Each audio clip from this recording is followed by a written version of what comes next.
Okay, the first thing that I wanted to do was to fix an error from the last presentation. So water does move from the highest water potential to the lowest water potential. The water potential of DI water, however, is 0. This is because the pressure potential is 0 and the solute potential is 0. And if you remember, the pressure potential plus the solute potential is equal to the total potential. So if they're both 0, then the water potential will be 0. Solute water potentials are always equal to or less than 0 because of this. This means that water flows from the smallest numerical negative towards the largest numerical negative. So let's remember, though, that 0.02 is still bigger than 0.06 because it's closer to 0, so it's actually a bigger number. I'm going to give you a moment to think about this. If a potato core is allowed to dehydrate by sitting in the open air, would the water potential of the potato cells decrease or increase, and why? Please take a moment while I pause. Let's think about what's going on here. So we have a cell that's filled with all these sugars and salts and yummy good stuff, lots of starches, right? And now the water is going to leave as it dehydrates. And because of that, you're going to have the same numbers of sugars and salts, but they're going to be in a smaller space. So because of that, the sugars and salts are going to be denser, packed within the cell. So this is before dehydration, this is after dehydration. Now you can see that the solute potential is going to increase because there's more salts and sugars per unit area. And because the solute potential is going to become a bigger negative number, okay, then the water potential is decreasing.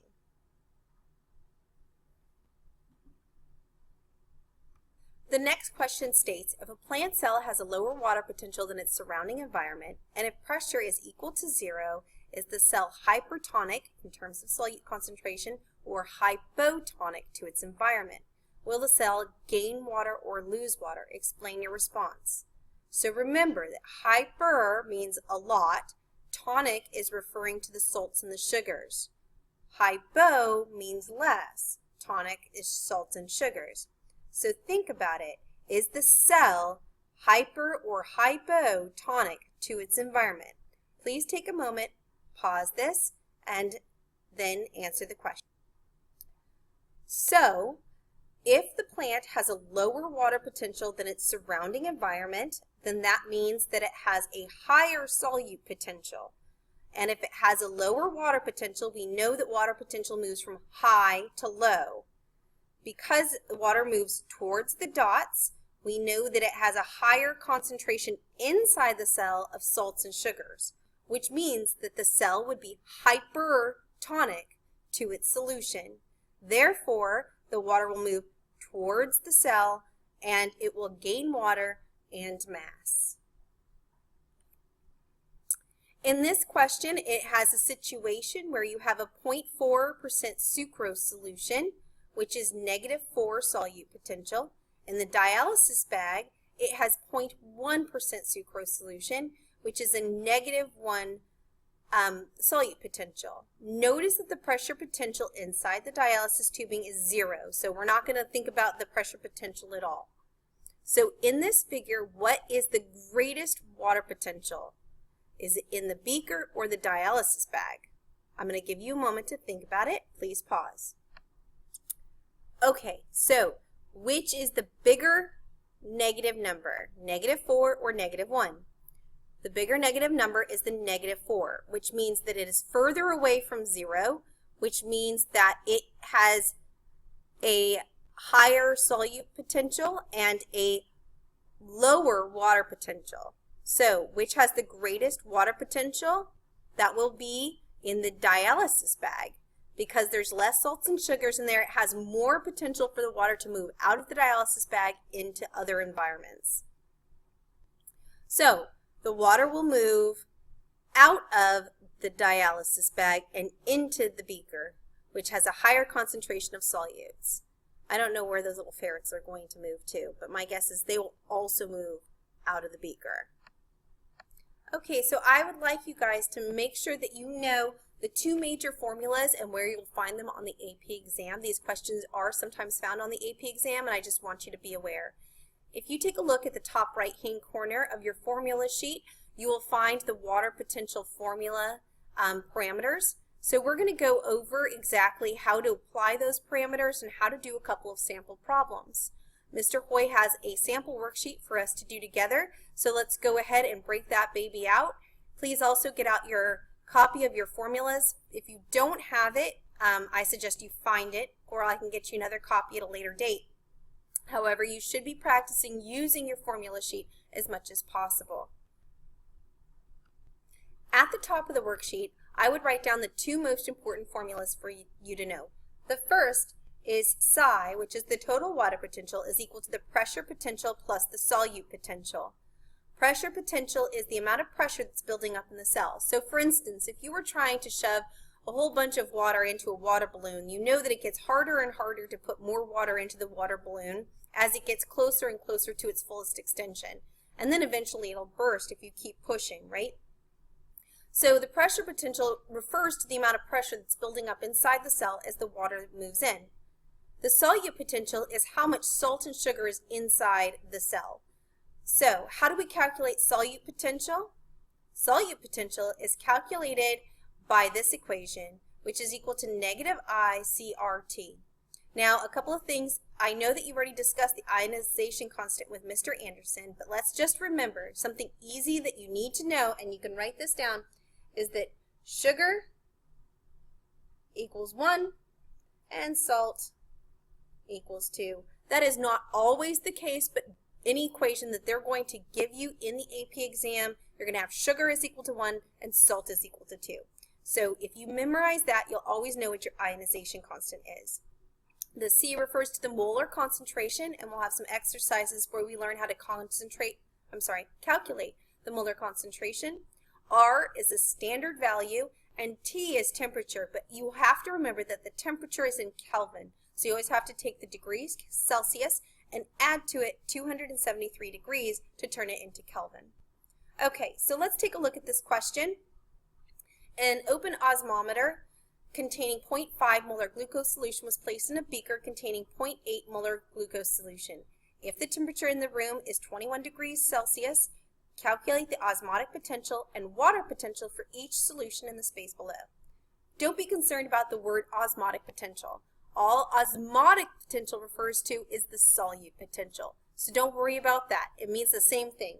We can cross this baby out and write in solute potential. Okay. So, first thing that you do is draw it out. I had a saying when I used to teach 8th grade physics, and that was, when in doubt, draw it out. So let's go ahead and make sure that that's happening. All right, so I'm going to draw my little beaker, and I'm going to put in the molar concentrations inside the cell. This is really an osmometer, which would look more like this, okay, but that doesn't matter. Really what it's standing for is a cell that you can measure with. So we've got our cell that has 0.5 molar concentration, and outside the solution is 0.8 molar concentration. So we know that this is a higher molar concentration. We know that because if we put 8 dots for every 5 dots, you'd end up with a higher concentration outside here. Okay, so now let's figure out what we need to do. The first thing that we need to do is we need to calculate the solute potential for each of our parameters. So first, here's the osmoregulator. The solute potential is represented by this equation, and let's just fill in our numbers. Because it's sugar, it has an ionization constant of 1. It has a 0.5 moles per liter or molar concentration. This is our standard. Now I'm going to go ahead, I'm going to check that my standard is in bars. Now this has nothing to do with bars or megapascals, but you do need to be careful. Sometimes megapascals will be used instead, and you have to move it the decimal point over. We don't have to do that today, so we're going to just work with 0.0831, and that's in bars. And then this is how we calculate our temperature, 21 degrees Celsius plus 273. Okay, so now you can plug that all into your calculator. Don't forget to use the appropriate parentheses, and that's going to equal negative, oh, that's not negative 0.9. That's incorrect. Let's recalculate this. Just give me one moment. Okay, so we hit enter and we get negative 12.2157. So that's a really negative number. We're going to go ahead and we're going to record this appropriately. 1, 2. I'm going to stop right there. So I have negative 12. So our solute potential is negative 12, which also means that our water potential is negative 12, because since our pressure potential is 0, we have this then would equal this. Okay? Okay, I'm going to ask Mr. Hoy to pause while you figure out the solute potential of the beaker. So I'm going to give you a moment for that. If you could please pause, that'd be great. Okay, so if we have the negative 1 for the ionization constant of a sugar, 0.8 molar concentration, 0.083, 1 is our standard, same temperature is above, and this is not the correct answer. The correct answer is negative 19.5, which could round to negative 20. All right, so we have a water potential of negative 20 because our solute potential, if you remember correctly, is equal to our water potential when pressure potential is 0. Okay, I'm going to ask that you take a couple of minutes to go over these questions, and we'll review the answers in just a moment. Please take some time. All right, I hope you've had a nice pause there and were able to answer these questions. So let's take a look at some of the answers. First of all, the beaker is hypertonic to the osmometer. Which direction will the net diffusion of water occur? The net water will move out of the osmometer into the beaker. But now these questions are slightly more challenging. When will the net diffusion of water molecules stop? Let's think about that. The net diffusion of water will stop when both sides are equal. Do you remember those U-shaped tubes that I showed you? So we call that a state of equilibrium, where the net concentration isn't changing on either side, but the water molecules are able to still move freely across the membrane. So in this case, the net diffusion of water molecules will stop once it reaches equilibrium. Will the osmotic potentials of the two solutions be equal when the diffusion stops? In this case, because we still have a pressure potential of 0, then yes. Yes, the solute potential of both will be the same when the movement stops. Will the pressure potential of the two solutes be equal when will the pressure potentials? Yes, because they're still at 0, and because the cell is becoming more flaccid and not more turgid, we can assume that the pressure potential will still remain 0. Will this be true for every situation in which equilibrium is reached? No. If the water was moving into the cell, the pressure potential inside the cell would be increasing. So that would not always be the case. For the next page, you need to be able to calculate the molarity of a solution. I'm going to briefly review this with you again. You take the molecular mass of the chemical formula, which in this case is 342 grams.